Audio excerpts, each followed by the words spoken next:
So hello guys, कैसे हैं आप लोग। तो मुझे लग गए पूरे पूरे 3 साल ये डिसाइड करने में कि क्या मुझे यूट्यूब वीडियोस बनानी चाहिए या नहीं बनानी चाहिए। तो फाइनली आज मेरे अंदर का शेर जाग गया और मेरे अंदर आ गया है Jigra. And I am posting my first video, वो भी हर जगह पे, on YouTube, on Instagram, on Facebook. तो देख लो यार वीडियो। और आगे क्या ही बोलूँ मैं भाई।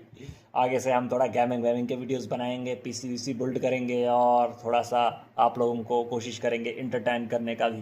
Thanks for watching.